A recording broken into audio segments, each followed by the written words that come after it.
Okay, let's dive right into this explainer. We're looking at a fascinating ancient story from the book of Tobit today, and it holds this profound, honestly kind of counterintuitive secret about how we navigate our modern struggles. We're unpacking a narrative that completely flips how we view the obstacles in our lives. Because, so often we just get stuck in the middle of a hardship, right? We get completely overwhelmed by what's directly in front of us. But what if the very thing causing you distress is actually hiding something incredible? Let's explore exactly how that works.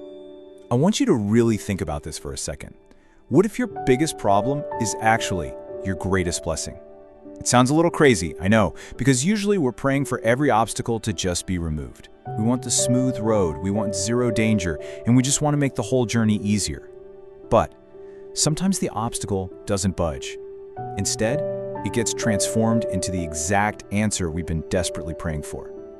As you'll see in the story we're unpacking, what first looks like a massive threat might actually be the instrument of your greatest healing. So, our narrative begins with a guy named Tobias. He's traveling with his companion, Azariah, who, in a wild plot twist, is actually the archangel Raphael in disguise. Anyway, they stopped to rest at the banks of the Tigris River, and it seemed like a completely ordinary stop on a very long journey.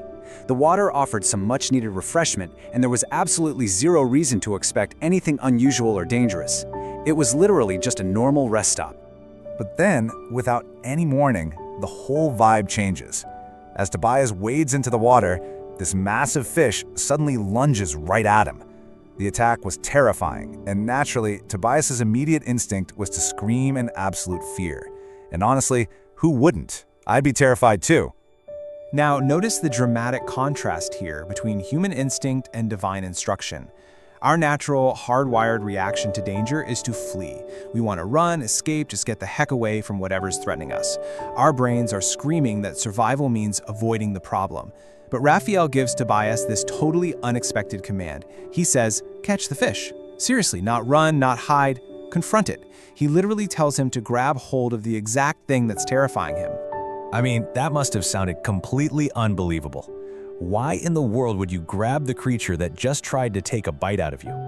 Yet Tobias trusted his companion, and miraculously, he actually pulls this impossible creature out of the water and onto the shore, completely overcoming what, just a few seconds ago, looked like certain disaster. But Raphael wasn't done giving shocking instructions. Yeah, the instructions get even weirder. Raphael tells him to keep the fish and lays out these highly specific steps.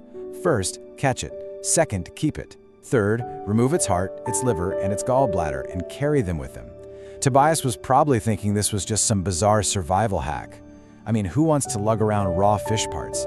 He had absolutely no way of knowing that harvesting these strange organs was actually God setting up the ultimate provision for his future. Because right here is where the story gets truly amazing. What looked like a terrifying, random problem at the river suddenly becomes the exact key needed for two incredible breakthroughs much later in his journey. The whole purpose of these preserved parts was entirely hidden during the attack, but they were destined for something absolutely extraordinary. And here is the incredible payoff. Later on, Tobias meets Sarah. She's this righteous young woman who had suffered unimaginable heartbreak, completely plagued by an evil spirit that had caused the deaths of her previous husbands. While Raphael explains that burning that fish's heart and liver would drive the demon away. Tobias did it, and Sarah was finally freed, but wait, the fish wasn't done. When Tobias finally gets back home, he uses the gall to anoint the eyes of his blind father Tobit. His dad's eyesight was completely restored, bringing light back to years of literal darkness. It's just such a fascinating turn of events, isn't it? The crucial point we hit right here is the profound spiritual irony of this whole ordeal. It completely flips our understanding of what a threat actually is. The very creature that lunged at Tobias to harm him, it actually contained the exact biological materials needed to save the two people he cared about most. When you map these things out side by side, the irony is just crystal clear. The attack became the cure. The danger became the provision. And the fear became the blessing. You can see that without that terrifying interruption at the river, those two desperate prayers, Sarah's freedom and Tobit's sight, would have remained completely unanswered. Without the fish, the miracles just don't happen. This brings us to a quote that perfectly summarizes this ancient wisdom. What first appears as a threat may become God's provision. The very thing Tobias feared most became the exact instrument of healing. It's a spiritual truth that completely shifts how we view the adversity stepping in front of us right now. So let's transition from the ancient banks of the Tigris River to your life right now. Let's see how this maps directly onto your own difficult seasons. Because, look, this isn't just some old story. It's a pattern that constantly repeats in our own modern lives. We are all, in one way or another, facing our own versions of that fish attacking us in the river. How often do we face these totally relatable modern attacks? Maybe it's a painful job loss that eventually leads to a way better opportunity. Or maybe a bitter disappointment redirects your life toward a greater purpose you hadn't even considered. It could be an unexpected, frustrating delay that actually protects you from some unseen harm ahead, or a grueling season that develops strength and wisdom you never would have gained otherwise. In the heat of the moment, we only focus on the fear and the discomfort, completely missing that the obstacle might actually contain the opportunity. Now, it is so absolutely crucial to note here that real suffering is completely valid. It shouldn't be minimized. Fear is real, loss is real, and the source material never asks us to pretend otherwise. I mean, Raphael didn't promise Tobias a challenge-free journey. He just showed him how to respond. It's a powerful reminder that faith isn't believing we'll never face difficulties. It's believing those difficulties can be used for purposes we cannot yet see. The battle you are in right now, it may actually be preparing the exact breakthrough you've been praying for. Just ask yourself this. Imagine if Tobias had run away from the fish. Imagine if fear had convinced him to just bolt, or if he had ignored Raphael's strange instructions because, well, they didn't make any immediate sense. If he had run, the incredible healing waiting ahead for Sarah and for his father would simply never have happened. And that leads us to the crucial element of timing. Tobias didn't use the fish's organs right there on the riverbank. He had to carry them with him, literally carrying around raw fish parts in his bag until the exact right moment arrived. Their purpose wasn't obvious at all when he first collected them.